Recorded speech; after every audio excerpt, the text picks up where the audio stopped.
رسول پاک صلی اللہ علیہ وسلم احساس والے نبی ہیں، اور احساس حضور نے امت کا کیا، احساس والی زندگی گزاری، ہر لمحہ محبوب پریشان رہے۔ یہ تھوڑا عرصہ پہلے ڈاکٹر ہارون صاحب مسلمان ہوئے ہیں، اور ابھی انہوں نے 2-3 کتابوں کا انگریزی میں ترجمہ کیا ہے، اور بھی کچھ کتابوں پہ وہ کام کر رہے ہیں۔ ہالینڈ کے رہنے والے ڈاکٹر صاحب ہیں، توجہ ہے میری بات پر آپ عزیزوں؟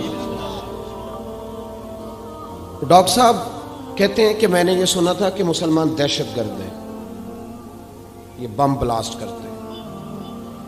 تو میں جہاں لفظ اسلام آتا تھا وہاں سے میں تھوڑا بچ جاتا تھا، پیچھے ہٹ جاتا تھا، لیکن میرے مزاج کے اندر یہ بات شامل تھی کہ میرے اندر اللہ نے بڑا انسانیت کا جذبہ رکھا ہوا تھا۔ تو میں ایک تنظیم قائم کر رہا تھا، میرا خیال تھا کہ ایک ایسی جماعت بناؤں کہ جو پوری دنیا کے اندر اسلام، توجہ ہے میرے عزیزوں کی؟ کہتے میرا خیال تھا ایسی جماعت قائم کروں کہ جو پوری دنیا میں لوگوں کی خدمت کرے اور بغیر امتیاز کے کرے، اسلام والوں کی بھی اور غیر مسلموں کی بھی۔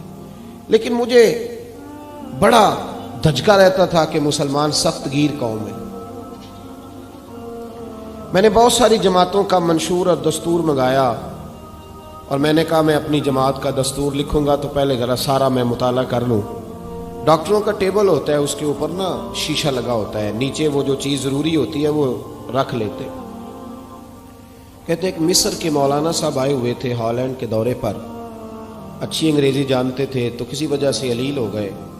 میرے پاس وہ آئے اور انہوں نے دیکھا کہ میں انسانی حقوق پر کچھ لکھ رہا ہوں، کام کر رہا ہوں، تو وہ دیکھ کر کے مجھے کہنے لگے کہ ڈاکٹر صاحب آپ کوئی تنظیم قائم کر رہے ہیں؟ میں نے کہا ہاں۔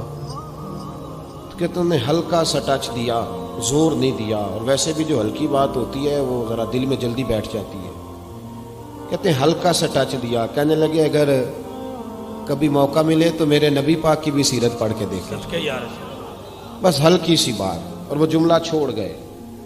اعلیٰ حضرت فاضل بریلوی علیہ رحمہ نے لکھا ہے ضروری نہیں کہ تم جو کہہ رہے ہو وہ منوا کے اٹھو، لیکن میسج ضرور چھوڑ دیا کرو۔ جب انسان کے ذہن میں بات ہوتی ہے یہاں سٹاک ہوتا ہے جب بات کا، تو جب وہ کام کرنے لگتا ہے تو ایک دفعہ وہ بات سامنے ضرور آتی ہے، کہہ دیا کرو۔ انہوں نے کہہ دیا کہ ڈاکٹر صاحب ایک دفعہ حضور کی سیرت بھی پڑھ لیں۔ کہتے ہیں میرے ذہن میں بات بیٹھ گئی، مصروف آدمی تھا، زیادہ تو نہیں میں مطالعہ کر سکتا تھا، لیکن میں ایک دن 10 منٹ گھر میں ملے تھے تو میں کمپیوٹر پہ بیٹھا، اور میں نے کہا کہ انگریزی میں جو کتابیں حضور سید عالم صلی اللہ علیہ وسلم کی سیرت کی ہیں ان کو ذرا دیکھتا ہوں۔ تو فرماتے ہیں کہ میں نے نیٹ پہ سرچ کیا، پہلی حدیث آئی اور میں کلمہ پڑھ کے مسلمان ہو گیا۔ حدیث کہاں ہے؟ سبل الہدی والرشاد میں بھی ہے، کنز المال میں بھی ہے، مسند احمد میں بھی ہے، ابن اسحاق میں بھی ہے، ابن اشام میں بھی ہے، اور شاید سیرت کی تمام کتابوں میں آپ کو روایت مل جائے۔ نبی پاک صلی اللہ تعالی علیہ وسلم کی حدیث اور روایت کرتے ہیں حضرت سلمان فارسی رضی اللہ تعالی عنہ، اور ساتھ ہیں سیدنا بلال حبشی رضی اللہ تعالی عنہ۔ فرماتے ہیں ہم گھر سے نکلے، حضور نے فرمایا ذرا جلدی چلو ایک ضروری کام ہے۔ فرماتے ہیں بڑی تیزی کے ساتھ آج روٹین سے ہٹ کر محبوب نے تیز تیز قدم مبارک اٹھائے، تیز تیز، اور فرماتے ہیں ایک گلی ہم نے کراس کی، دوسری گلی میں جو پہنچے تو پھٹے پرانے کپڑے، سادی سی بیوی، اور حالت بتاتی تھی کہ بیچاری کسی غریب گھر کی ہے۔ وہ سڑک پہ کھڑی تھی اور رو رہی تھی۔ میرے کریم رسول نے فرمایا بلال اسے پوچھو کیا مسئلہ ہے، کیوں روتی ہے؟ تو حضرت سلمان عرض کرتے ہیں میں نے کہا حضور میں پوچھ لیتا ہوں، آپ جائیے، کام بڑا ضروری ہے جو نکلیں، میں معلومات کرتا ہوں۔ تو محبوب نے فرمایا نہیں، اس کے آنسو پوچھنے سے ضروری کوئی کام بھی نہیں، پہلے اس کی داد رسی ہوگی، اسے پہلے پوچھا جائے گا۔ روتے نہیں رہتے لوگ گھروں میں، لوگ گزر نہیں جاتے چپ کر کے؟ کتنے لوگ تڑپتے، کون احساس کرتا ہے؟ نبی پاک سید عالم صلی اللہ علیہ وسلم رکے اور اس خاتون سے پوچھا کیا بات ہے؟ اس نے کہا کہ بات کوئی بھی نہیں، میرا ایک ہی موٹا سا مسئلہ ہے۔ کہا وہ کیا؟ کہنے لگی میں غریب ہوں، اور غریبی بذات خود بہت بڑا گناہ ہوتی ہے، لوگ بڑا جرم سمجھتے ہیں اس کو، بذات خود میں نے شروع میں کہا نا کہ مذہبی سٹیج کی بھی صدارت غریب آدمی نہیں کر سکتا، کیونکہ غریب جو ہوا جد کول دتھی ہونی انہیں نیڑے بہنا ہے نا جی، جد کول نہیں انہیں دے پیچھے جا کے بہنا اینڈ تے کول کیڑا دتھی ہے۔ اس سٹیج پہ بھی غریب آدمی کی صدارت نہیں ممکن ہو ہی نہیں سکتا۔ میرے رسول پاک سید عالم صلی اللہ تعالی علیہ وآلہ وسلم نے فرمایا پہلے اسے پوچھو کیا مسئلہ ہے۔ وہ کہنے لگی میں غریب ہوں، بوڑھی ہو گئی ہوں، ساری زندگی غلامی میں گزاری ہے، تیل لینے آئی تھی 5 دینار کا، بوتل میں تیل بھروایا ہے، اور اب بوڑھی ہوں نا تو کمر درد کرتی ہے، پیر پیچھے موڑا ہے تو میں گری ہوں، تیل زمین پی گئی ہے، اب زمین تو واپس نہیں کرتی، لیکن واپس جاؤں گی تو ایک یہودی عورت کی ملازمہ ہوں، وہ درے سے مارے گی، کھال ادھیڑ دے گی، میں بڑی پریشان ہوں، اب نہیں مار کھائی جاتی، ہڈیاں بوڑھی ہیں، قربان جاؤں۔ حضرت بلال کو حضور نے حکم دیا، فرمایا دوڑ کے گھر جا 5 دینار لا۔ فرماتے ہیں 5 دینار لائے، تیل خرید کے دیا، وہ پھر رونے لگی۔ فرمایا آپ کیوں روتی ہے؟ اس نے کہا بتایا نا غریب ہوں، غریب کا جرم کوئی نہیں ہوتا لیکن پیس دیا جاتا ہے، پھر بھی مار تو اب بھی پڑے گی، اب کیوں پڑے گی؟ تو عرض کرنے لگی محبوبہ مار اس لیے پڑے گی کہ دیر سے کیوں آئی ہے۔ تو میرے کریم رسول اور وہ بی بی حضور ابھی آئے ہیں مدینہ طیبہ، امام یوسف صالحی فرماتے ہیں ابھی آئے تھے حضور، سبل الہدی والرشاد کے مصنف کہتے ہیں ابھی آئے تھے نبی پاک، وہ جانتی بھی نہیں تھی۔ تو سید عالم صلی اللہ تعالی علیہ وسلم نے فرمایا اچھا مار پڑے گی؟ کہا ہاں۔ او بھائی کونسلر جو کل آپ کو کہہ رہا تھا نا میں آپ کا خادم ہوں، کونسلر بے گناہ، بلکہ ہمارے SHO صاحب اگر چودھری پہ پرچہ آ جائے تو اس کو ٹیلی فون کر کے پوچھتے ہیں صاحب جی تہاڈے خلاف درخواست آئی ہے، کی کرنا ہے؟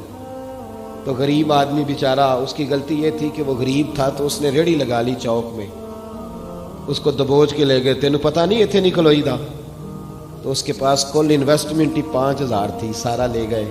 پھر وہ کونسلر صاحب کے پاس چلا گیا، سر میرے نال چلے آ جائے ذرا میں تھانے جانا ہے۔ انہوں نے کہا گڈی کرائی آ، پیسے ہیں نہیں ایویں تھانے جائی دا ہے۔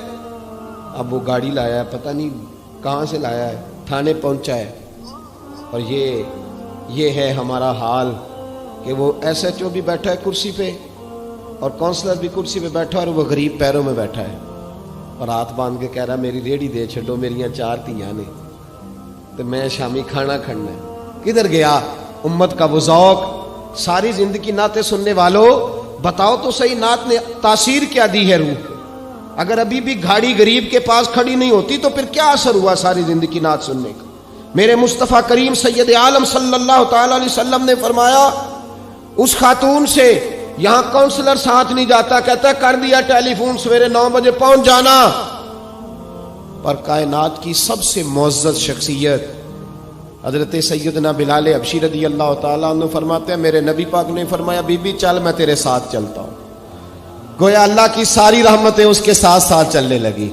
اور آگے آگے نہیں، ساری کتابیں پڑھ لو، وہ پھٹے پرانے کپڑوں والی بی بی آگے آگے اور اللہ کے کریم رسول پیچھے پیچھے، ساری گلیاں اس نے پھرائی، مدینے کی صحرا آ گیا، ایک دروازے پہ دستک دی، سے مالکن آئی، وہ بی بی بعد میں کہتی ہے میں بھی بڑی ڈاڈی تھی، طاقت ہی نہیں تھی میرے سامنے کو کھڑا ہو سکے، لیکن جب میں باہر نکلی تو میں نے نور کے حالے میں لپٹی ہوئی ایک عظیم ہستی کو دیکھا۔ فرماتے محبوب کے گورے چٹے رنگ کے اوپر کالی زلفیں اور محبوب پاک کی مقدس آنکھیں جب تک بات کرتے رہے نظریں زمین پہ جھکی رہیں۔ شرم و حیا والے رسول نے بڑے میٹھے، بڑے دھیمے، بڑے خوبصورت لہجے میں کہا، بریلی کے امام فرماتے ہیں نیچی نظروں کی شرم و حیا پہ درود، بڑے دھیمے لہجے میں فرمایا تیری نوکرانی ہے تیری؟ عورت کہتی ہے میں تو حضور کے جلووں میں محو ہو گئی کہ سادگی میں اتنا حسن میں نے دیکھا ہی نہیں، تیری نوکرانی ہے؟ کہا ہاں۔ تو میرے محبوب نے فرمایا بیچاری کی غلطی کوئی نہیں، اسے مارنا نا، اس سے تیل گر گیا تھا، نیا خریدتے دیر ہو گئی، رو رہی تھی تو میں سفارش کرنے آیا ہوں۔ وہ خاتون کہتی ہے کسی کی نہیں مانی تھی، پر محبوب کے جملوں میں تاثیر اتنی تھی، ککھ سواد نہیں مشری اندر، اساں کھنڈا بھی چکھ ڈٹھیاں، انہاں ساریاں شیواں نالوں گلاں سجن دیاں مٹھیاں، فرماتے ہیں نبی پاک صلی اللہ تعالی علیہ وآلہ وسلم نے فرمایا کچھ نہ کہنا. کہنے لگی نہیں کہتی، میرا وعدہ رہا، کچھ نہیں کہوں گی. اب میرے حبیب نے پھر نظر اٹھائی اور اس غریبنی کی طرف دیکھا اور فرمایا تو اگر کہے تو میں جاؤں، تو اگر کہے تو میں خود بھیک دے، خود ہی کہے منگتے کا بھلا ہو، تو اگر کہے تو میں جاؤں. اس نے خراج پیش کیا تو چند آنسو گرائے. کہنے لگی محبوبہ جیسے بندہ نوازی. حضور نے رخ پھیرا، حضرت بلال کہتے ہیں میں پیچھے رہ گیا تو وہ دونوں بیبیاں دوڑ کے میرے پاس آئیں. کہنے لگی بتا تو صحیح ہے کون، یہ بتا تو صحیح کون تھے. تو حضرت بلال کہنے لگی تم نہیں جانتے. جناب بلال فرمانے لگے یہی تو ہیں جنہیں اللہ نے سچا رسول بنا کے بھیجا ہے. بیبیاں دوڑ کے آئیں. کہنے لگی محبوبہ دروازے تک آئے ہو تو خالی تو نہ لوٹاؤ، مہربانی فرماؤ ہمیں بھی کلمہ پڑھا دو. ڈاکٹر ہارون کہتے ہیں وہ بیبیاں وہاں کلمہ پڑھ رہی تھی اور میں حدیث پڑھ کے کلمہ پڑھ رہا تھا. بھائی